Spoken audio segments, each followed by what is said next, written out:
Hello guys, कैसे हो आप सब। मैं आकाश सिंह स्वागत करता हूं आपको अपने YouTube channel S study tube में। और आज हम लोग ट्रिग्नोमेट्री का पार्ट 2 देखने वाले हैं और इसमें हम लोग बेसिक कंसेप्ट से ट्रिग्नोमेट्री स्टार्ट करने वाले हैं। तो ये वीडियो मिस ना करें, वीडियो को पूरा देखें और आपका मैथ में इंटरेस्ट बढ़ जाएगा। इस वीडियो को पूरा देखते हैं अगर आपका मैथ पूरा वीक है फिर भी ये वीडियो आपको बहुत अच्छा लगने वाला है। तो वीडियो को पूरा देखिएगा। आज हम लोग ट्रिग्नोमेट्री एकदम जीरो से हीरो तक पढ़ने वाले हैं। जीरो से हीरो तक का मतलब है कि एकदम स्टार्टिंग से पढ़ेंगे और इसका हाई लेवल तक पढ़ेंगे। तो जो भी भाई पहले से कुछ जानते होंगे तो वीडियो को आधे से ना काटें, वो वीडियो को पूरा देखें। उनके लिए भी कुछ ना कुछ जरूर मिलेगा। जो मुझे लगता है कि बहुत सारे लोगों को मतलब शुरू का जो कुछ पढ़ाएंगे हम वो पहले से पता होगा, फिर भी उसमें कुछ ना कुछ ऐसा जरूर होगा जो आप नहीं जानते होंगे। तो वीडियो को पूरा देखिएगा। तो हम लोग पिछले क्लास में राइट एंगल ट्रायंगल के बारे में देखे थे कि राइट एंगल ट्रायंगल में क्या होता है। ये राइट एंगल ट्रायंगल है तो इसमें इसको ए मान लेते हैं, इसको बी मान लेते हैं और इसको सी मान लेते हैं।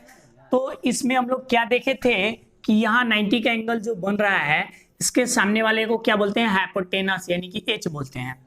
और ये दो जो 90 का एंगल बनाने वाले जो साइड हैं इनको हम लोग क्या बोलते हैं, इन दोनों को क्या बोलते हैं, लेग्स बोलते हैं।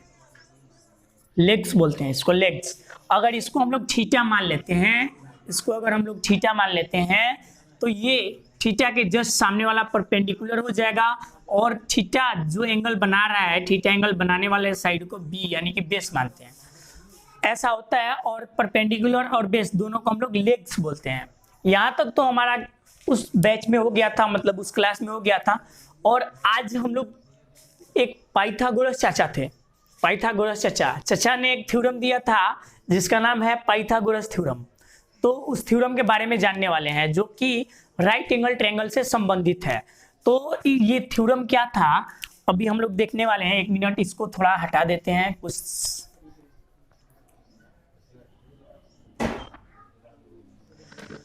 तो जो चचा थे पाइथागोरस, यहाँ ये तो एच था ना और ये पी था और ये बी था। तो चचा ने एक स्टेटमेंट दिया, बोला कि जो ये बेस है,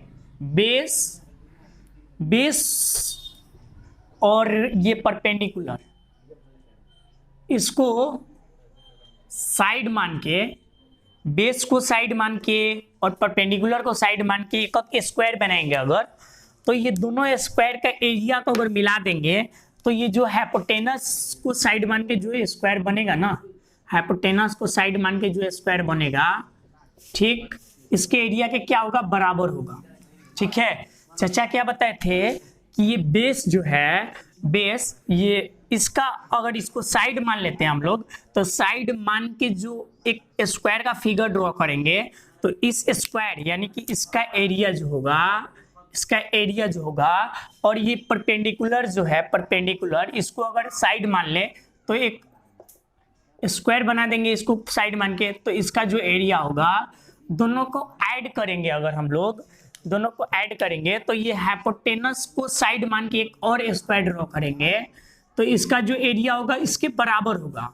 अब ये लैंग्वेज आपको समझ में नहीं आया तो इसको स्टेटमेंट के रूप में, फॉर्मूला के रूप में देख लेते हैं बना के। चचा बोले थे कि इसका स्क्वायर यानी कि पी का स्क्वायर, ठीक है, मतलब इसका एरिया, अगर कोई भी स्क्वायर है, आपको पता होगा कि कोई भी स्क्वायर का साइड अगर ए है तो इसका एरिया क्या होता है, एरिया होता है ए स्क्वायर होता है। क्या होता है, ए स्क्वायर। तो वैसे ही हम परपेंडिकुलर को साइड मान के एक स्क्वायर ड्रॉ करेंगे, उसका एरिया क्या होगा, पी स्क्वायर होगा। और बेस को साइड मान के एक स्क्वायर ड्रॉ करेंगे, बेस को साइड मान के एक स्क्वायर ड्रॉ करेंगे तो इसका एरिया हो जाएगा बी स्क्वायर। और चचा बोले कि इसका दोनों का एरिया को अगर हम लोग कंबाइंड कर देंगे, मिला देंगे, तो हाइपोटेनस पर बनने वाले स्क्वायर के बराबर होगा एरिया के। तो इसका एरिया क्या हो जाएगा, एच स्क्वायर हो जाएगा। और यही स्टेटमेंट को हम लोग अपने सिंपल भाषा में अगर लिखेंगे, सिंपल भाषा में हम लोग लिखेंगे तो होगा क्या, सिंपल भाषा में इस स्टेटमेंट को हम लोग पढ़ेंगे तो बोलेंगे कि किसी राइट एंगल ट्रायंगल में हाइपोटेनस का जो स्क्वायर होता है, हाइपोटेनस का स्क्वायर जो होता है वो परपेंडिकुलर और बेस के स्क्वायर के सम के बराबर होता है। यानी कि जो हाइपोटेनस का स्क्वायर है वो परपेंडिकुलर का स्क्वायर प्लस बेस के स्क्वायर के बराबर होता है। तो उस स्टेटमेंट को हम लोग सिंपली भाषा में लिख देते हैं जो आपको समझ में आए। तो इसको इरेज कर देते हैं, आप वीडियो को पॉज करके इसको नोट कर सकते हैं, ठीक है। तो इस स्टेटमेंट को हम लिख देते हैं सिंपली फॉर्म में। देखिए, तो स्टेटमेंट क्या था, पाइथागोरस चचा जो थे, Pythagoras theorem,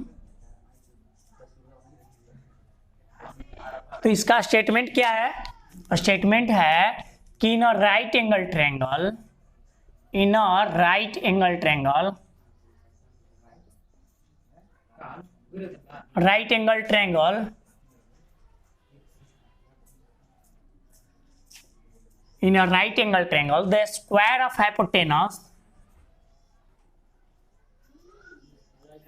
of hypotenuse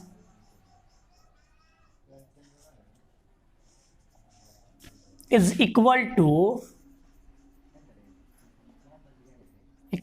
the sum of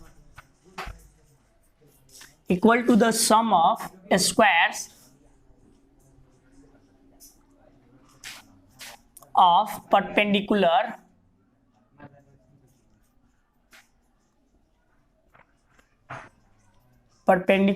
and base। अगर इस स्टेटमेंट को हमको मैथमेटिकल फॉर्म में लिखना होगा तो कैसे लिखेंगे, जो हाइपोटेनस का स्क्वायर है यानी कि एच स्क्वायर वो बराबर होगा परपेंडिकुलर का स्क्वायर और बेस के स्क्वायर के सम के बराबर होगा।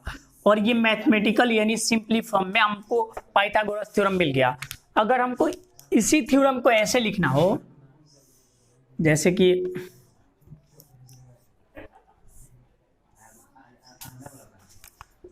ए हो गया, बी हो गया और सी हो गया, तो यहाँ पे हम लोग हाइपोटेनस कौन सा है, एसी है। तो जो एसी का स्क्वायर होगा, जो एसी का स्क्वायर होगा वो बराबर होगा अदर टू साइड के स्क्वायर के बराबर, ठीक है। तो अदर टू साइड में क्या है, ए बी है, तो ए बी के स्क्वायर प्लस यहाँ बी सी है, तो बी सी के स्क्वायर के सम के बराबर होगा। यानी ए सी का स्क्वायर जो होगा वो अकेला बराबर होगा इन दोनों के स्क्वायर के सम के बराबर, यानी कि A B square plus B C square के बराबर। तो ये जो हमारा है पाइथागोरस थ्योरम है। तो पाइथागोरस थ्योरम को समझने में आपको कोई दिक्कत नहीं हुई होगी, अगर हुआ है तो आप कमेंट कर सकते हैं और आपके लिए मैं कुछ ना कुछ जरूर करूंगा। तो इस स्टेटमेंट से संबंधित एक प्रश्न हम लोग करके देखते हैं, ठीक है। इसको इरेज कर देते हैं।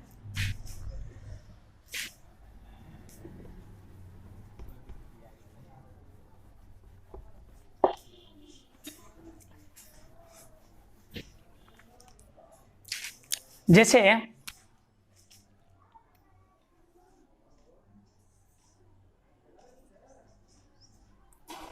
ये ट्रायंगल हो गया पी क्यू आर, ठीक है।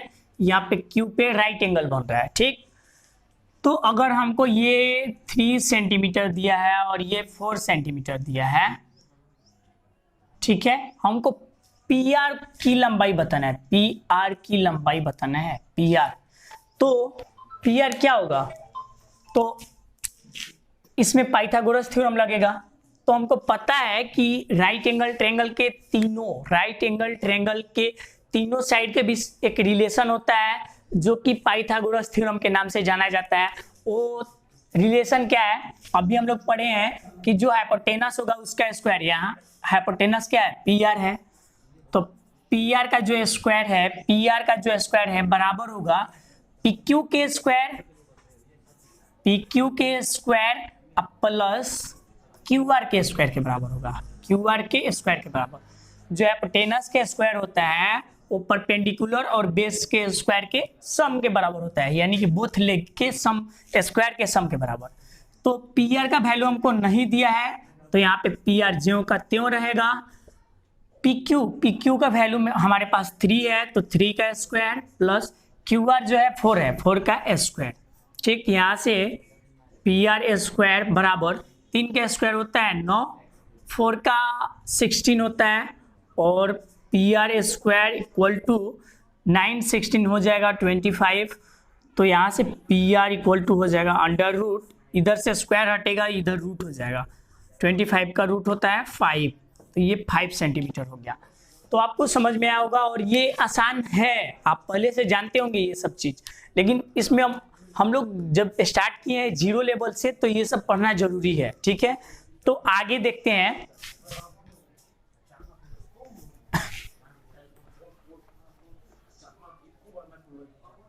एक और एग्जांपल देख लेते हैं, जैसे ये 17 है और ये 15 है। ठीक है, हमको पी क्यू बताना है। क्या बताना है? पी क्यू बताना है। तो सबसे पहले हमको क्या करना होगा? पाइथागोरस थ्योरम लिखना है। पाइथागोरस थ्योरम क्या होता है? पी आर का स्क्वायर बराबर पी क्यू का स्क्वायर प्लस क्यू आर का स्क्वायर। आपको पता है कि हाइपोटेनस का स्क्वायर जो है बराबर होता है पी क्यू यानी कि परपेंडिकुलर के स्क्वायर तथा क्यू आर यानी कि बेस का स्क्वायर। ठीक, तो यहाँ पी आर का स्क्वायर यानी 17 का स्क्वायर, पी क्यू हमको नहीं दिया है तो पी क्यू ज्यों का त्यों होगा, और क्यू आर यानी कि 15 का स्क्वायर। ठीक, तो यहाँ पे हमको पता है 17 का स्क्वायर होता है 289, और पी क्यू का स्क्वायर हमको पी क्यू दिया ही नहीं है, ज्यों का त्यों रहेगा, और 15 का स्क्वायर होता है 225। सबको इधर कर देंगे तो ये है 289, ये इधर आया, इस साइड लाएंगे, ये 225 को इधर रहेगा पी क्यू का स्क्वायर। ठीक, अब इसको माइनस करेंगे तो होगा 4, और ये हो जाएगा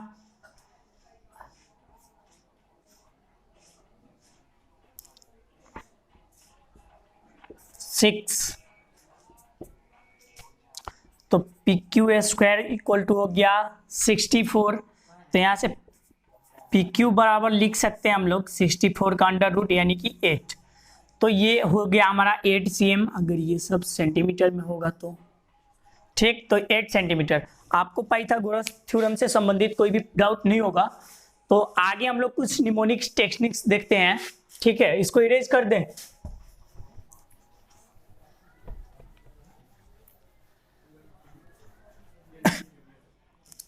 अब हम लोग ट्रिग्नोमेट्रिक रेशियो देखते हैं। ट्रिग्नोमेट्रिक रेशियो क्या होता है?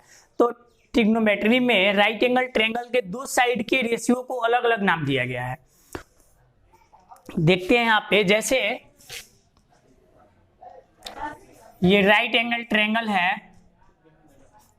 ABC, तो ट्रिग्नोमेट्री में हम 90 के सामने वाले को हाइपोटेनस बोलेंगे। अगर इसको थीटा कंसीडर कर लेते हैं, अगर ये थीटा है तो इसके जो सामने वाला होगा ये परपेंडिकुलर यानी कि P हो जाएगा, और ये B हो जाएगा। तो ट्रिग्नोमेट्रिक में दो साइड के रेशियो का अलग अलग नाम दिया गया है। जैसे कि एक साइन है, साइन क्या होता है? तो साइन जो है परपेंडिकुलर और हाइपोटेनस के रेशियो को साइन बोलते हैं। यानी कि यहाँ पे अगर हम लोग साइन थीटा का वैल्यू लिखें तो साइन थीटा क्या होता है? P और H का रेशियो होता है, P और H का रेशियो होता है, परपेंडिकुलर और हाइपोटेनस का रेशियो होता है। और यहाँ पे अगर हम लोग कॉस लिखे, कॉस थीटा, तो B और H का रेशियो को हम लोग कॉस बोलते हैं, B और H के रेशियो को हम लोग कॉस बोलते हैं। और एक टेन होता है, टेन थीटा, तो टेन थीटा क्या होगा? P और B के रेशियो को हम लोग टेन बोलते हैं, P और B के रेशियो को। जस्ट उल्टा, जैसे कि हम लोग P और H के रेशियो को साइन बोले, अगर H/P हो, H ऊपर हो और P नीचे हो तो उसको हम लोग कॉसेक बोलते हैं, कॉसेक थीटा। अगर इसमें H ऊपर हो और B नीचे हो तो इसको हम लोग बोलते हैं सेक थीटा। और यहाँ पे B ऊपर हो और P नीचे हो तो इसको बोलते हैं कॉट थीटा। तो कॉट थीटा क्या होता है? B और P का रेशियो होता है, B और P के रेशियो।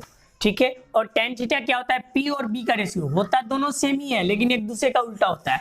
तो यहाँ से हमको पता चल गया कि साइन का जो अपोजिट होगा वो कॉसेक होगा, कॉस का अपोजिट सेक होगा और टेन का अपोजिट कॉट होगा। ठीक है, तो इसको याद करने के लिए हमारे पास एक निमोनिक्स टेक्निक्स है, इसको याद करने के लिए एक निमोनिक्स टेक्निक्स है। तो उसको हम देखते हैं क्या है निमोनिक्स, इसको रटना नहीं पड़ेगा आपको, ऐसे ही याद हो जाएगा। देखते हैं, इसको इरेज कर देते हैं, आप वीडियो को रोक के इसको लिख सकते हैं, ठीक।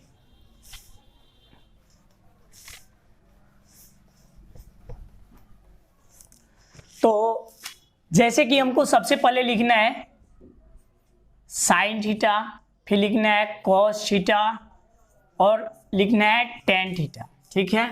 साइन थीटा, कॉस थीटा और टेन थीटा, ठीक है। तो sine theta, cos theta, tan theta का जो फॉर्मूला होगा यानी ट्रिग्नोमेट्रिक रेशियो होगा, उसको हम लोग कैसे लिखेंगे?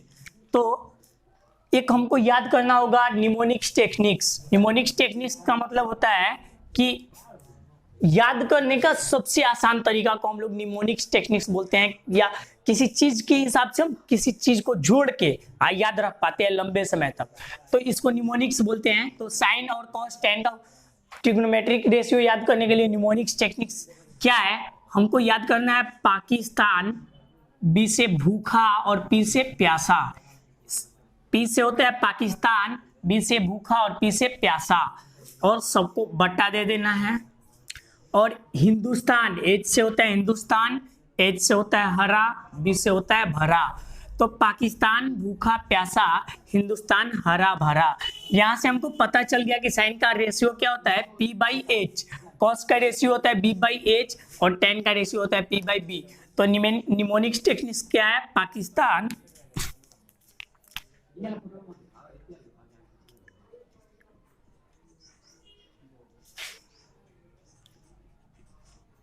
भूखा प्यासा, ठीक है, हिंदुस्तान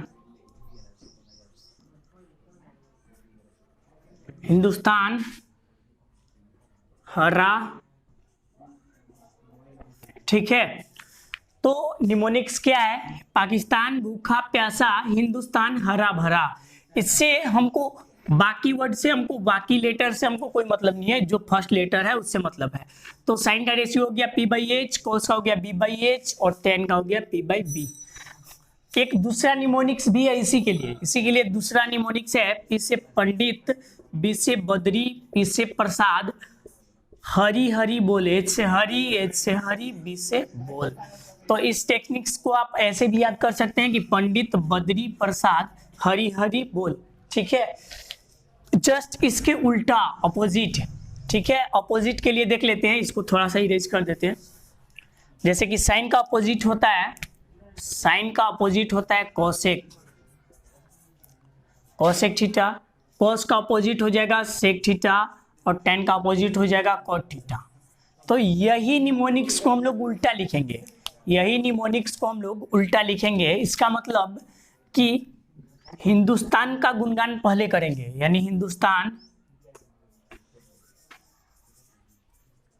हिंदुस्तान पहले लिखेंगे, हरा भरा, पाकिस्तान भूखा प्यासा, ठीक है। तो ये हो गया हमारा H बाई पी, कॉसेक होता है H बाई पी, सेक होता है H बाई बी और कॉट होता है B बाई पी। तो ये हमारा निमोनिक्स टेक्निक्स है, और इससे याद करने के बाद आप इसको भूल जाओगे। तो वीडियो को पूरा देखा कीजिए, इसमें छोटा छोटा बात आपको एक जो आप नहीं जानते हो वो सीखने को मिलेगा यहाँ पे। और पहले से भी आप जानते होगे, हम मानते हैं कि आप जानते हैं, बट वीडियो को कंप्लीट देखा कीजिए, ठीक है। आपका रिवीजन भी होगा और नया नया भी सीखने को मिलेगा। तो इस पे संबंधित एक क्वेश्चन करके देखते हैं हम लोग। जैसे इसको इरेज कर देते हैं,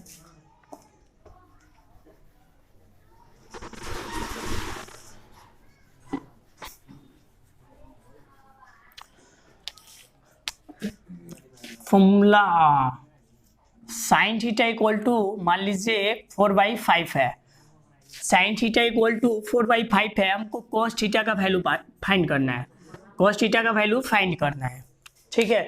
तो हमको पता है कि साइन थीटा क्या होता है P बाई एच होता है। तो हमको पता चल गया कि P का वैल्यू 4 है और h का वैल्यू क्या है 5 है। तो हम लोग पाइथागोरस थ्योरम के हिसाब से चलेंगे। पाइथागोरस थ्योरम क्या था, p का स्क्वायर प्लस b का स्क्वायर बराबर h का स्क्वायर, ठीक है। तो यहाँ हमको p का वैल्यू दिया हुआ है 4 का स्क्वायर, b नहीं दिया हुआ है तो b का स्क्वायर ज्यों कहते हो, और h का स्क्वायर h की जगह पे क्या है 5 है, तो h की जगह पे 5 रख देंगे। तो यहाँ 4 का स्क्वायर 16 प्लस b स्क्वायर बराबर 5 का स्क्वायर 25। तो यहाँ से b स्क्वायर इक्वल टू हो जाएगा 25 माइनस 16। तो यहाँ से b इक्वल टू हो जाएगा अंडर रूट, स्क्वायर हटेगा तो रूट 25 में से 16 गया 9 का स्क्वायर रूट 3 होता है।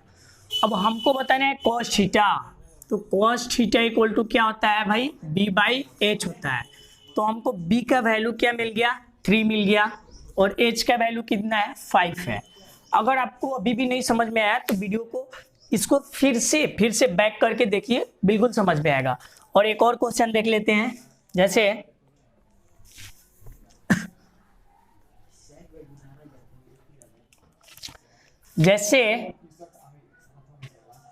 tan थीटा इक्वल टू हो गया 1/√3, ठीक है। हमको निकालना है sin theta plus cos theta का वैल्यू, ठीक है। तो हमको पता है कि tan थीटा होता है p/b, क्या होता है p/b, तो p का वैल्यू 1 हो गया, b का वैल्यू √3 हो गया। तो हमको क्या फाइंड करना है, p v दिया हुआ है, h फाइंड करना है। तो पाइथागोरस थ्योरम क्या था, p square plus b square बराबर h स्क्वायर, ठीक यही है ना। क्या p का वैल्यू पुट करेंगे 1 का स्क्वायर प्लस b का वैल्यू √3 का square equal to h square. 1 का स्क्वायर 1 होता है और √3 का स्क्वायर है, यानी स्क्वायर से ये रूट कैंसिल हो जाएगा, ये 3 हो जाएगा h स्क्वायर। तो यहाँ से h इक्वल टू स्क्वायर हटा तो रूट हो जाएगा, इधर स्क्वायर हटेगा तो रूट होगा, 1 और 3 कितना हुआ 4 का स्क्वायर रूट होता है 2। तो यहाँ से हमको h का वैल्यू मिल गया 2, ठीक है। हमको क्या निकालना है sine theta plus cos theta का वैल्यू। तो आपको पता है साइन थीटा क्या होता है p/h होता है, साइन थीटा होता है p/h। तो p है 1 और h हमको मिल गया 2, तो p/h हो गया, प्लस cos थीटा होता है b/h, क्या होता है b/h। तो b का वैल्यू √3 है और h का वैल्यू 2 है। अगर इसको हम लोग ऐड करेंगे एलसीएम 2 होगा 1 प्लस √3, इतना आंसर हो जाएगा। अगर हमको √3 का वैल्यू 1.7 ऐसे पुट कर देंगे तो वैल्यू हो जाएगा 2.7/2, ठीक है। तो हम लोग आज स्टार्ट किए बेसिक कंसेप्ट, पाइथागोरस थ्योरम सीखे आज हम लोग, और कुछ निमोनिक्स टेक्निक्स भी सीखे। और ये वीडियो लंबा होने जा रहा है, इसलिए इस क्लास को यहीं पे रोकते हैं हम लोग। अगले क्लास में और आगे का कंसेप्ट हम लोग सीखेंगे। एक बार हम लोग कंप्लीट ट्रिग्नोमेट्री का कंसेप्ट सीख लेंगे, उसके बाद हम लोग chapter wise number by number प्रश्न को सॉल्व करेंगे। तो वीडियो को पूरा देखा कीजिए, और चैनल को अभी तक सब्सक्राइब नहीं किए हैं तो चैनल को सब्सक्राइब कर ले, वीडियो को लाइक करें, दोस्तों के साथ शेयर करें, ताकि मैं भी मोटिवेट हो के और आप लोगों के लिए रोज 2-3 वीडियो बनाया करूं, ठीक है। तो आप वीडियो को पूरा देखा कीजिए। Thank you so much.